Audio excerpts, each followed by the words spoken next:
All right, let's talk about something that drives us all crazy. You're downloading a big file, it's absolutely flying. You're thinking, yes, this is going to be quick. And then, boom, it just stops. The progress bar freezes. What is actually going on in that moment? I mean, you know this window. We have all stared at this window. A download starts at a beautiful 3.2 megabytes per second, and then for no apparent reason, it plummets to a painful 103 kilobytes per second. So you do the usual dance, right? You check the Wi-Fi, you yell at your router, but the problem isn't you. It's not your connection. What if I told you that slowdown isn't a bug? It's a feature. In fact, it's a critical safety mechanism built into the very foundation of the internet, a protocol called TCP. And its main job in that moment is to actively prevent the entire network from collapsing. Understanding how this works, well, it changes how you see the internet. To really get it, we have to rewind the clock. Before TCP came along, the early internet, then known as ARPANET, was basically the Wild West. You'd send out some data, and who knows what would happen. There was no guarantee it would show up, no guarantee it would be in the right order. It could just disappear completely. It was total chaos. You can see the story unfold here. ARPANET comes online in '69. A few years later in '74, these two visionaries, Vint Cerf and Bob Kahn, basically write the rulebook for the modern internet, proposing TCP/IP. By '83, it's the law of the land. But then, in 1986, the network starts to have these massive traffic jams called congestion collapse, where everything just grinds to a halt. And that's the very problem TCP had to evolve to solve. So how does TCP bring order to the chaos? Well, it starts with something every single connection has to do before even one byte of your file gets sent. It's a formal introduction, a kind of digital hello. It's called the three-way handshake, and it has a real cost. It's this little three-step dance. First, your computer, the client, sends out a packet called a SYN, which basically says, hey, can we talk? The server on the other end replies with a SYN-ACK, saying, yep, I hear ya, let's do it. And finally, your computer sends back one last AK, which says, awesome, conversation confirmed. Only then, after all that back and forth, can the real data start to flow. And this isn't just theoretical, it has a real-world delay. Just to set up a connection between Mumbai and London, that little hello takes 56 milliseconds. That's a delay you pay before a single bit of the file you want is even on its way.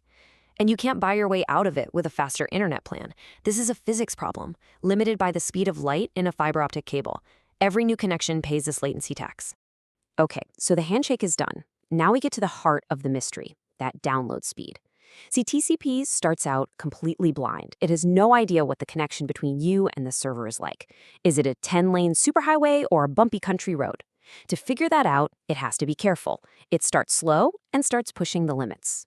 The secret to this whole process is a little thing the center keeps track of called the congestion window, or CWND for short.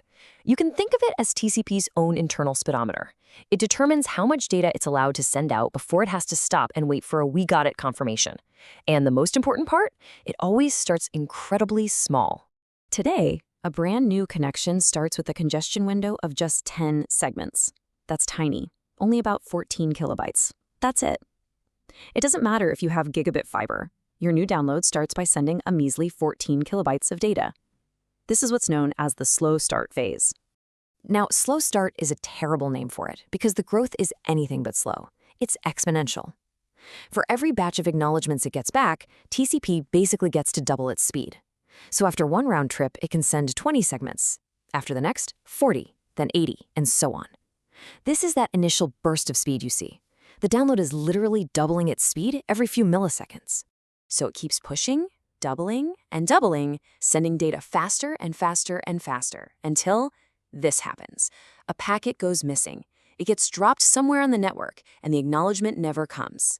This isn't a mistake. This is the exact signal that TCP has been searching for. I love this analogy because it's perfect. That lost packet isn't a failure, it's feedback. It's the network's way of yelling, hey, that's too fast, that's my limit.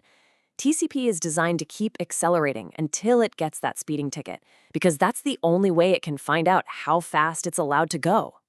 And what happens when it gets that ticket is the whole key. It immediately slams on the brakes. The first thing it does is cut the congestion window in half, a huge multiplicative decrease. Then it shifts gears into a much more careful phase called congestion avoidance. From now on, instead of doubling its speed, it just adds one single segment at a time. This creates that classic sawtooth pattern you see in network graphs: a crazy exponential climb, a sharp cliff dive, and then a slow, steady, linear climb back up. This entire process uncovers a really fundamental truth about the internet that most people get wrong. We are all obsessed with bandwidth, megabits, gigabits. But for TCP, the true performance killer isn't bandwidth, it's latency, the round-trip time. Let me show you why. It all comes down to a simple but incredibly powerful formula called the bandwidth delay product. What it tells you is how much data you need to have in flight at any given moment to completely fill up the connection. If your congestion window is smaller than this number, your super fast connection will just be sitting there, idle, waiting for acknowledgments to come back. Now, check out this comparison. Let's say you have an amazing 1 gigabit connection with a super low latency of just 1 millisecond. You only need a window of 125 kilobytes to get full speed. But now look at the other one. It's a much slower 100 megabit link, but it has high latency, say 600 milliseconds, like satellite internet. To max out that connection, you need a massive 7.5 megabyte window. High latency forces you to have way more data in the pipe just to keep it full. And that is why content delivery networks, or CDNs, are so important. Their whole job is to reduce latency by moving stuff closer to you. So, with all this in mind, what can we actually do about it? How do engineers design systems to work with TCP's quirks instead of against them? Well, the solutions basically fall into two camps: stuff you can tune on the server and smarter ways to build your applications. On the server side, there are a few quick wins. Just keeping the operating system updated is huge, because it means you get the latest and smartest congestion control algorithms. Another big one is turning off a feature called slow start restart. By default, if a connection goes quiet for even a second, TCP forces it all the way back to that tiny initial window. Disabling that lets the connection pick up right where it left off, which is a massive performance boost. But honestly, the real improvements come from smarter application design. Rule number 1, reuse connections whenever possible. Every time you open a new one, you pay that handshake tax and you go through slow start all over again. We already talked about CDNs, which fight the latency problem head-on.